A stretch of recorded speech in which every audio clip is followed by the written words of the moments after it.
사도신경으로 우리의 신앙을 고백하겠습니다.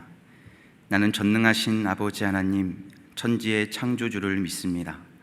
나는 그의 유일하신 아들 우리 주 예수 그리스도를 믿습니다.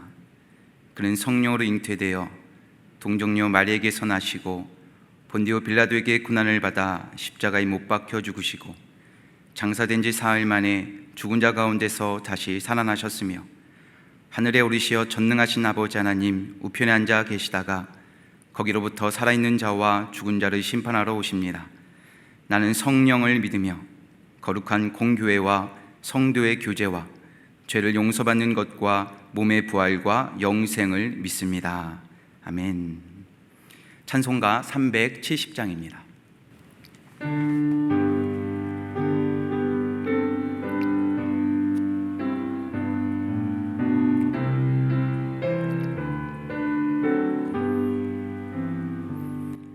주 안에 있는 나에게 단 근심이 있으랴.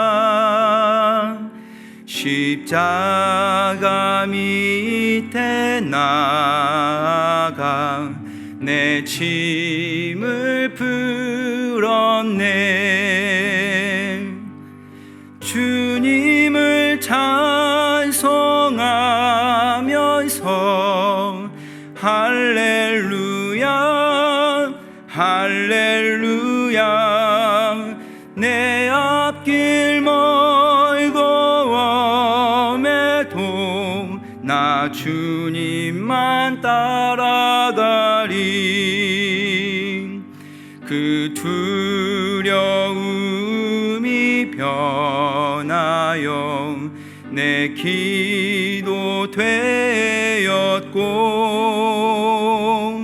전날의 한숨 변하여 내 노래 되었네. 주님을 찬송하면서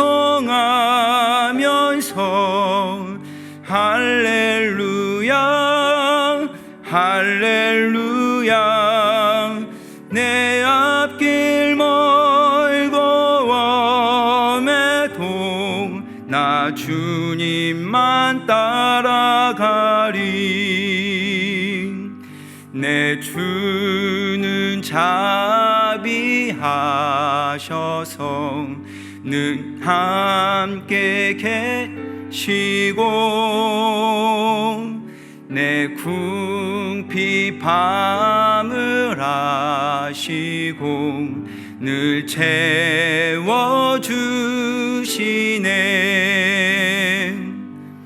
주님을 찬송하면서 할렐루야 할렐루야. 내 앞길 멀고 엄해도 나 주님만 따라가리. 내 주와 맺은 언약은 영 불변하시니 그 나라 가기까지는 늘 보호하시네.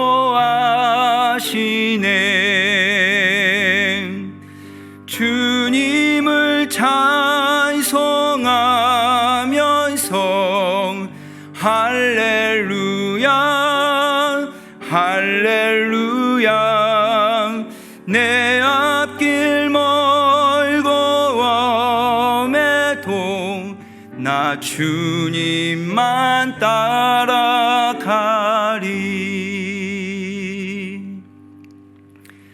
아멘. 네, 오늘 우리에게 주시는 하나님의 말씀은 다니엘 1장 1절에서 2절까지의 말씀입니다. 다니엘 1장 1절에서 2절까지의 말씀, 제가 가지고 있는 성경은 구약성경 1231쪽입니다. 우리 두 절 말씀을 함께 합독하겠습니다. 시작. 유다왕 여호야김이 다스린 지 3년이 되는 해에 바벨론 왕 느부갓네살이 예루살렘에 이르러 성을 에워쌌더니 주께서 유다 왕 여호야김과 하나님의 전 그릇 얼마를 그의 손에 넘기심에 그가 그것을 가지고 신할 땅 자기 신들의 신전에 가져다가 그 신들의 보물 창고에 두었더라. 요즘 잘 사용하지 않는 단어이지만 몇 년 전 우리 사회에 자주 사용했던 단어가 하나 있습니다.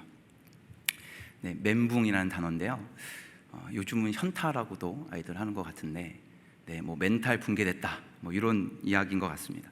근데 이 뜻을 봤더니 이런 뜻이 있어요. 상상할 수 없는 어떤 상황, 그리고 어떤 사건을 만났을 때 정신적으로 버텨내기 굉장히 힘든 그런 정신 상태를 이야기하더라라는 것이죠. 저는 오늘 이 말씀을 묵상하면서 멘붕이라는 단어가 이렇게 계속 떠올랐어요. 좀 더 정확하게 이야기하면 어린 다니엘이 겪었을 이 멘붕, 정신적으로 버텨내기 힘든, 매우 힘든 상태였지 않았을까라는 생각을 해보았습니다. 오늘 읽은 우리 본문에 보면 이 다니엘서의 시대적 배경을 우리가 잘 알 수 있습니다. 남유다의 18번째 왕이죠. 여호야김이 다스렸다라는 내용도 있고, 여호와께서 그의 손에 넘기셨다라는 두 번째 단서도 주어지고 있습니다. 여기서 그의 손에 넘겼다라는 이야기는 바벨론의 두 번째 왕이었던 것 같은데 44년이나 다스렸던 이 느부갓네살을 이야기하는 것이죠. 그러니까 다니엘은 지금 남유다의 멸망과 그 멸망의 시작점에 서 있다라고 우리는 볼 수가 있는 것입니다. 여호야김이 다스린 지 3년이 되는 해 예루살렘 성전이 완전히 포위되었고 그 안에 있는 각종 기구들을 빼앗기게 됩니다. 동시에 남유다의 상류층과 최고의 지식인들이 바벨론의 포로로 잡혀가게 되는데요. 이것이 주전 605년에 일어난 바벨론 1차 포로 사건입니다. 더욱 중요한 것은 이 포로로 잡혀갔던 사람들, 그들이 바로 대부분들이 지도자들이었는데 상류층과 지식인들이었습니다. 그러다 보니까 이 유다 땅에는 남아있는 사람들도 굉장히 혼란스러웠을 것이고 어떤 변화의 의지나 개혁의 소망마저 사라져버린 그런 시대였다는 것이죠. 이런 상황 속에서 다니엘이 겪었을 상상할 수 없을, 그리고 전혀 기대하지 않았던, 예측하지 못했던 그 상황을 맞이했을 때 이 정신적으로 과연 잘 버틸 수 있었을까라는 생각을 해보았습니다. 다니엘이 겪었을 이 멘붕은 엄청났을 것 같아요. 어린 10대로서 나라가 망하고 포로로 잡혀갔다는 것도 그렇겠지만 이 고대 사회는요, 이 나라와 나라의 전쟁은 곧 신과 신의 전쟁이었거든요. 그러니까 이스라엘의 패배는 곧 하나님의 패배, 바벨론의 승리는 바벨론 신의 승리를 의미했기 때문에 이 신앙을 가졌던 이 다니엘과 이스라엘 백성들이 가졌을 이 멘붕은 굉장히 컸을 것 같습니다. 바벨론의 이방인들이 이제 성전에 들어와서 성전의 모든 기구들을 약탈하고 성전이 완전히 폐허가 되고, 다니엘을 비롯 이스라엘 백성들이 이 사건을 보면서 하나님께서 우리를 버리시진 않았나, 어떻게 이방인의 손에 하나님의 백성의 나라가 완전히 이렇게 초토화될 수 있는가에 대한 의문을 가졌을 것 같아요. 3번에 걸쳐 포로로 잡혀간 이 남유다는 결국 주전 586년 완전히 무너지고 폐허가 되므로 지상의 하나님의 나라를 대행할 어떤 실체도 남아있지 않게 됩니다. 인간의 노력이 어떤 변화나 결과에 아무런 영향을 주지 못한 그런 시대였습니다.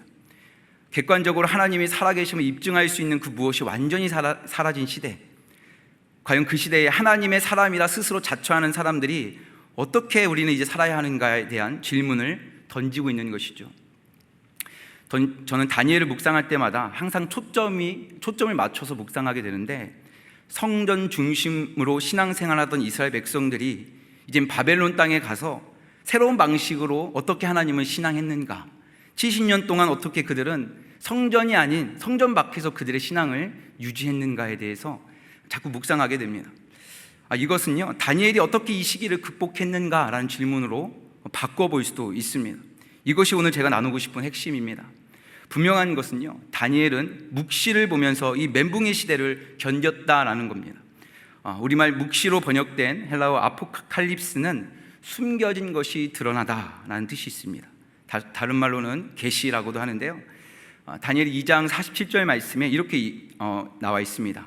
왕이 대답하여 다니엘에게 이르되 너희 하나님은 참으로 모든 신들의 신이시요 모든 왕의 주제시로다. 내가 능히 이 은밀한 것을 나타내었으니 내 하나님은 또 은밀한 것을 나타내시는 이시로다 라고 되어 있습니다. 우리말 은밀한 것을 나타내다 라고 번역된 히브리어 라즈겔라는 감추어져 있는 것, 그러니까 비밀한 것들을 들춰내다 라는 의미가 있죠. 이 라즈라는 이 시크릿이라는 이 단어는 구약에 9번 등장하는데 다니엘서만 나옵니다. 이 거대한 바벨론이 다스리는 것 같지만, 그래서 모든 것들이 가려져 있어서, 모든 것들이 막혀 있어서 더 이상 바벨론이 전부인 것 같은 그런 세상에서 하나님은 하나님의 백성들에게 이 세상을 통치하시고 다스리시는 분이 누구신지, 그 실체가 누구인지를 드러내 보여주시더라라는 겁니다. 하나님께서는 당신의 사람들에게만 하나님이 누구신지를 지속적으로 계속적으로 라즈겔라 드러내서 밝히 보여주셨다는 겁니다. 그렇다면 우리는 다음 질문을 할 수 있습니다. 하나님이 이 묵시를 어떤 방식으로 드러내셨는가? 이 멘붕의 시대를 다니엘이 묵시를 통해서 견뎠다고 했는데, 그러면 이 묵시가 어떤 방식으로 드러났는가라는 것이죠. 전 두 가지로 오늘 이 아침 나누고 싶습니다. 첫 번째로는 하나님께서는 하나님의 백성들에게 이 은밀한 것을 드러내는 방식, 라즈겔라 하시는 방식은 바로 토라, 하나님의 말씀이었다는 거예요. 다니엘 9장 2절 말씀에 보면 나 다니엘이 책을 통해 라고 되어 있습니다. 여호와께서 말씀으로 선지자 예레미야에게 알려주신 그 연수를 깨달았다. 그러니까 다니엘은 이미 70년 후에 하나님께서 이스라엘 백성들을 다시 회복시켜 주실 것이라는 것을 알았어요. 그런데 어떻게 알았냐면 책을 통해서. 여기서 이야기하는 이 책은 세페르라고 하는데, 물론 다니엘서 9장은 좀 후대에 번역된 것으로 우리가 알고 있지만 그래도 합리적으로 우리가 생각해 볼 수 있습니다. 모세의 율법책이 당시에 존재했다는 것, 이것을 통해서 요시야 왕이 또 개혁도 했잖아요. 그것처럼 이 세페르를 통해서 이것에 대해 능통했기 때문에 그 안에서 하나님의 뜻과 그 하나님의 비전을, 그리고 하나님의 계획들을 항상 보았다는 것이죠. 세페르는 기록된 책, 그러니까 두루마리를 이야기합니다. 70년 성경에 보면 로고스 퀴리오라고 되어 있어요. 무슨 얘기냐면 하나님의 말씀이라고, 주의 말씀이라고 그렇게 번역이 되어 있습니다. 성전이 무너져 더 이상 성전 중심의 예배를 드릴 수 없었던 이 포로 시대는 그 어느 시대보다도 하나님의 말씀에 목숨을 걸었던 시대였다는 것을 우리는 알 수 있습니다.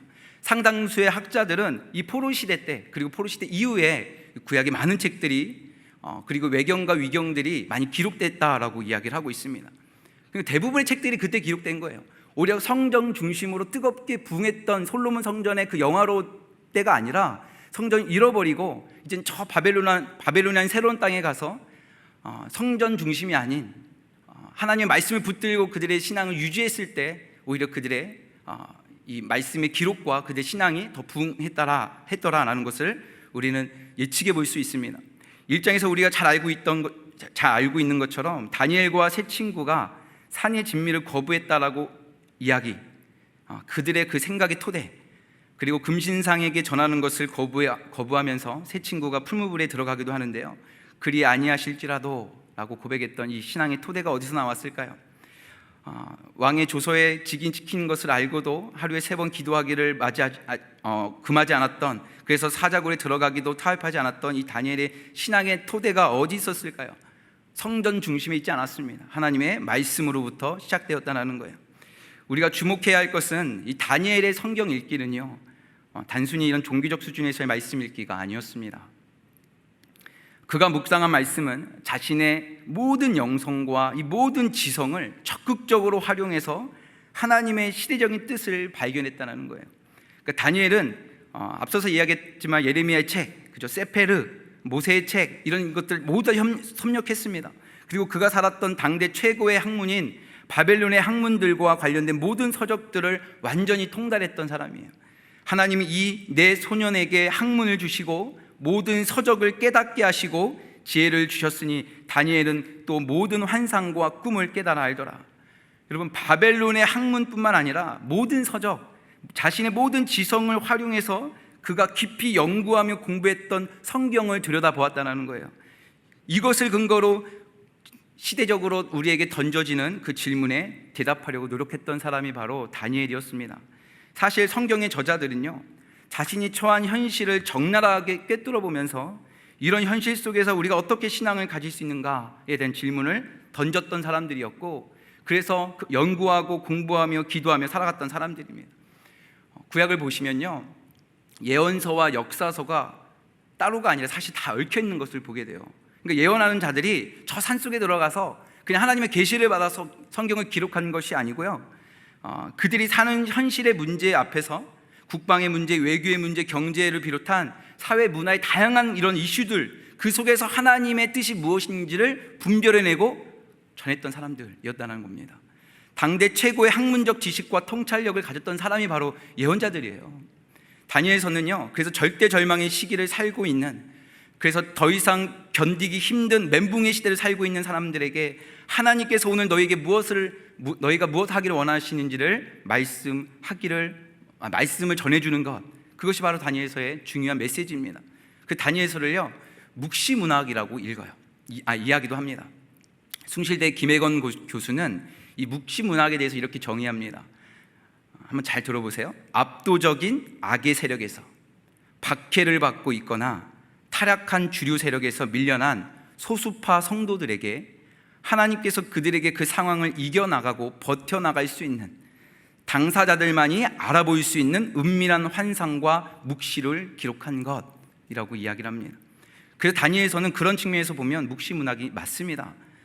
고난과 박해 속에서 신앙을 지키기 위해 분투한 성도들을 위한 하나님의 위로와 소망의 말씀이 그 안에 담겨져 있어요. 이것이 다니엘이 보았던, 기록된 책을 통해 보았던 바로 묵시였습니다. 존 스토트 목사는 온전한 그리스도인이란 책에서 성경의 하나님은 종교에만 관심을 갖지 않으신다. 그분은 인간 생활 전체, 곧 일과 결혼과 가정과 문화와 국가에 관심을 가지신다라고 이야기했어요. 다니엘도 예외는 아니었습니다. 그가 가진 현실에서요, 토라를 붙들고 씨름했고 바벨론의 모든 지식을 동원해서 그 씨름 안에서 질문을 해결해 갔습니다. 그 안에서 보여주시는, 하나님의 백성들에게만 보여주시는 그 계시의 말씀을 붙들었던 거예요. 우리도 다니엘과 같은 멘붕을 건너가고 있다면 먼저 기록된 말씀을 깊이 연구하는 자세가 필요합니다. 그리고 고민해야 합니다. 우리의 지성을 활용해야 합니다. 동시에 우리가 동원할 수 있는 모든 역량을 동원해서 그 질문들에 답을 해야 하는 것이죠. 대안과 방법과 답을 찾아가는 이 과정을 통해서 우리는 인내할 수 있고 소망할 수 있고 견뎌낼 수 있는 힘을 얻을 수 있는 것입니다.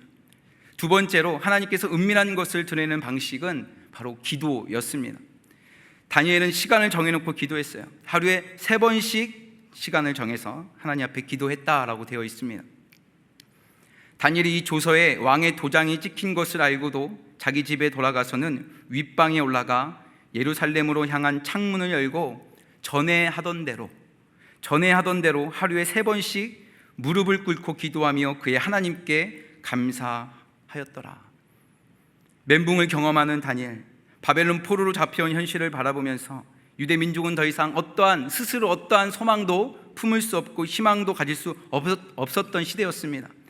내가 무엇을 한들 아무것도 변하지 않는 이 현실 앞에서 자신의 무능한, 자신의 한계를 바라보면서 다니엘은 매우 힘든 시간을 보낼 수도 있었을 것입니다. 그래서 이 하루에 3번 기도했다는 것은요, 물론 유대 전통에 의해서, 유대인들의 어떤 율법에 의해서 하루에 3번 기도했던 것일 수도 있겠지만, 저는요, 이 말씀 전체적으로 상황을 바라볼 때 기도하지 않고서는, 하루에 3번 기도하지 않고서는 견딜 수 없기 때문에 3번 기도한 게 아닐까라고 묵상이 됐어요.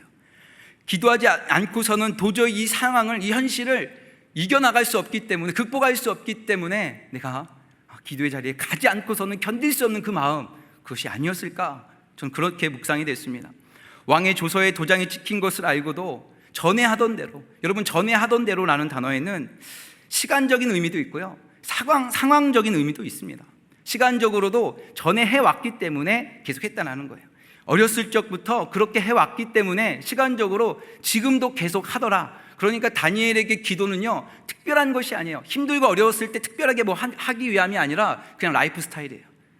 기도는 다니엘의 라이프 스타일이었다. 상황적으로도 마찬가지입니다. 특별한 상황에 상관없이 그렇게 기도해 왔다는 거예요. 이것이 전에 해왔던 대로입니다. 항상 다니엘은 기도를 통해 순간순간 주시는 하나님의 위로와 힘을 얻고 다시 현실로 나가야 되잖아요. 어떤 힘을 가지고 나가겠어요? 세상을 보면 힘이 없는데, 힘을 얻을 곳이 없는데 사람에게 위로받으려 하지 않았습니다. 기도의 자리에서 하나님이 주시는 그 위로와 힘을 얻고, 그래, 다시 나가자, 다시 나가서 내가 살아보자, 그렇게 힘을 얻었던 자리가 바로 기도의 자리였습니다.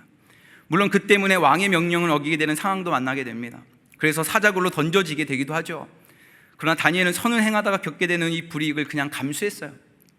변명하지 않습니다. 다니엘을 굉장히 신뢰했던 그 왕, 그래서 말 한마디면 어떤 특혜를 얻을 수도 있었을 것 같은데, 부당한 특혜, 이 편법, 불공정에 대해서 원치 않았어요. 오히려 세상이 주는 그 특혜에 대해서 자신을 철저히 죽이는 것을 보게 됩니다. 무엇보다 다니엘은 알았어요. 왕이 나를 구원해 주시는 것이 아니라 하나님께서 나를 구원해 주시리라. 그래서 세상의 힘과 권세를 가진 사람들의 그 강함을 활용하지 않았어요.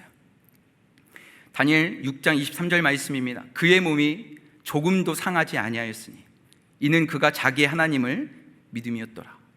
조금도 상하지 않았대요. 누구도 다니엘을 상하게 하지 못했습니다. 거대한 바벨론의 권세 잡은 자들, 다니엘을 음해했던 어떤 세력도, 또 입에 닿기도 전에 사람의 뼈를 으스러뜨리는 사자들의 입도 기도의 사람 다니엘을 조금도 상하게 하지 못했다라고 이야기를 하고 있습니다. 머리털 하나도 상하지 못하게 하셨다, 하나님께서 지켜주셨다라고 이야기를 하고 있습니다. 다니엘은 거대한 이 바벨론 제국 문화 안에서 기도로 승부한 사람이에요. 그 기도 외에 한 것이 아무것도 없어요. 가장 영적으로 타락했다라고 여겨지는 이 사사시대, 이 사사시대를 마무리한 사람이 사무엘이잖아요. 당시 제사장들과 레위인들이 얼마나 타락했는지 사사기 이 뒤편에 보면, 사사기 17장부터 보면 계속 나오잖아요. 그 중에 하나가, 이 대표적인 게 이제 사무엘 상으로 넘어오면서 엘리 제사장이 얼마나 타락했는지, 얼마나 타락했길래 하나님의 음성조차 구별하지 못했는지, 그런 장면이 적나라하게 나옵니다. 그런데 여기서 끝날 것 같은, 하나님의 백성이 이토록 타락해서 완전히 끝날 것 같은 이런 상황 속에서 여전히 꺼지지 않았던 하나님의 등불을 이야기합니다. 사무엘상 3장 3절에서 4절 말씀입니다. 하나님의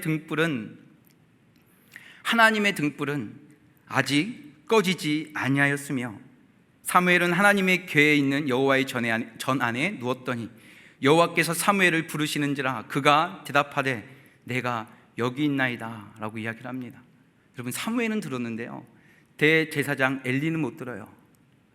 사무엘은 보았는데요, 대제사장 엘리는 보지 못합니다. 아니, 보았는데 희미하게 와요. 뭔지 잘 몰라요. 이게 엄청난 충격 아닐까요? 엘리는 눈이 어두워서 사리 분별을 못합니다. 여러분, 그런 시대 속에서도 아직도 꺼지지 않은 등불이 있다고 말씀하세요. 아직도. 사무엘입니다. 사무엘은 평생 기도의 사람으로 살았어요. 사무엘의 아주 멋진 고백이 사무엘상 12장에 나오는데요, 사무엘이 사사직, 그러니까 마지막 사사잖아요. 13번째 사사로 마지막 사사직을 물러나면서 이제 뭐가 시작되냐면 왕정시대가 시작됩니다. 그러니까 사울을 왕으로 세운 다음에 이제는 왕의 역할을 했던 이 사사직을 자기가 내려놓습니다. 그리고 아마 사울이 들으라는 듯이, 그리고 이 왕정시대가 어떻게 하면 유지될 수 있는지에 대한 비결을 얘기해줘요. 나는 너희를 위하여 기도하기를 쉬는 죄를 여호와 앞에 결단코 범죄하지 아니하고 선하고 의로운 길을 너에게 가르칠 것이다. 엄청난 고백 아닌가요? 기도하기를 쉬는 죄를 내가 여호와 앞에 짓지 않겠대요. 결국 왕정시대는요, 기도를 쉬는 죄로 인해서 왕정시대가 끝나버립니다. 너무 큰 이야기라서 제가 좀 넘어가도록 하겠습니다. 사랑하는 성도 여러분, 코로나로 인해서 대면 예배 못 나오는 것이 신앙의 위협이 아닙니다. 이것이 교회의 위기가 아니에요. 이것이 교회의 시대가, 교회의 종말이라고 이야기하는 사람들도 있는데 그것이 아닙니다. 우리의 신앙이 끝이 아니에요. 우리가 기도를 쉴 때 그것이 가장 큰 위기이고요, 그때가 진짜 끝인 것입니다. 신약 성경에서 가장 유대적 성향에 강한 그리스도인이 기록했다고 이야기하는 이 히브리서 이 말씀에 보면 12장 12절 말씀에 보면 그러므로 피곤한 손과 연약한 무릎을 일으켜 세워라 라고 이야기를 합니다. 좀 정확한 번역을 제가 한번 해봤는데요, 약한 손과 쓸모 없어질 정도로 많이 쇠약해진 무릎을 회복시켜 주소서. 다시 한번 읽어드릴게요. 약한 손과 쓸모 없어질 정도로 많이 쇠약해진 무릎을 회복시켜 주옵소서. 나태해진 우리의 신앙, 너무나 익숙해진 신앙, 너무나도 식어져 버린 우리의 신앙을 우리 보면서 정신 차리고 제대로 주님을 따르도록 촉구하는 말씀이 바로 이 말씀입니다. 저는 이 말씀을 묵상하면서 어느 때보다도 제게 도전을 주었어요. 기도를 쉬는 죄로 인해서 혹시 내가 엘리처럼 분별하지 못하는 목사가 되지는 않을까, 하나님이 불러주시는데 사무엘은 듣는데 나는 듣지 못하는 이런 영적 어둠 속에 내가 살아가면 어떡하지? 그런 막 두려움이 생기더라고요. 약한 손과 쓸모 없어질 정도로 많이 쇠약해진 이 무릎을 다시 회복시켜서 기도의 자리로 인도하실 그 하나님을 붙들며 이 멘붕의 시대를 잘 극복해 가는 저와 우리 갈보리 성도님들 모두가 되시기를 축복합니다. 말씀을 마무리합니다. 지금 우리는 그 어느 때보다도 정신적으로 버텨내기 매우 힘든 그런 멘붕의 시대를 경험하고 있고 살아가고 있습니다. 그러면 어떻게 이 시기를 버텨내야 할까요? 다니엘은 묵시, 하나님께서 보여주신, 하나님의 백성들에게만 보여주셨던 그 묵시 안에서 하나님의 말씀을 연구하고 기도하면서, 그리고 그 자리에서 보여주시는 아포칼립시스를 통해 그 멘붕의 시간들을 견뎌갔습니다. 온갖 바벨론의 신전뿐이고 수많은 신들이, 수천의 바벨론의 신들, 그러나 하나님을 예배한 제단 하나 없는 그 바벨론 땅에서, 그래서 바벨론의 방식으로 사는 사람들에게만, 아니 그렇게 살아야 불이익이 없는 세상에서 다니엘은 하나님의 카이로스의 때를 기다리며 견뎌냈습니다. 다니엘서는 이렇게 말씀이 마무리됩니다. 너는 가서 마지막을 기다리라. 이는 내가 평안히 쉬다가 끝날에는 내 목을 누릴 것임이라. 저는 이 말씀을 묵상하면서 이런 질문을 던져봤습니다. 누가 끝까지 남을 것인가? 누가 끝까지 남겠는가? 다니엘 1장 21절에 보면 다니엘이 고레스 원년까지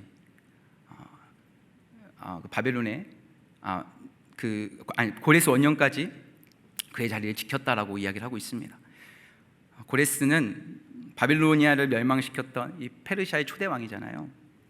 이들을 포로로 잡아왔던 느부갓네살 왕도, 그리고 다니엘을 지도했던 이 환관장도, 바벨론의 학문을 가르쳤던 이 바벨론의 지식인들도 결국 다니엘보다 역사 속으로 먼저 사라져 버렸습니다. 다니엘을 바벨론화 시키려 했던 모든 세력들은 결국 다니엘보다 먼저 역사 속으로 사라져 버렸고, 다니엘이 끝까지 든든히 남아 있는 것을 보게 됩니다. 세상 권세자들보다 다니엘이 더 오래 세상을 다스리고 있었습니다. 제가 질문 드리겠습니다. 누가 끝까지 남아 있습니까? 어떠한 삶의 방식으로 살아가는 자가 끝까지 남아 있을까요?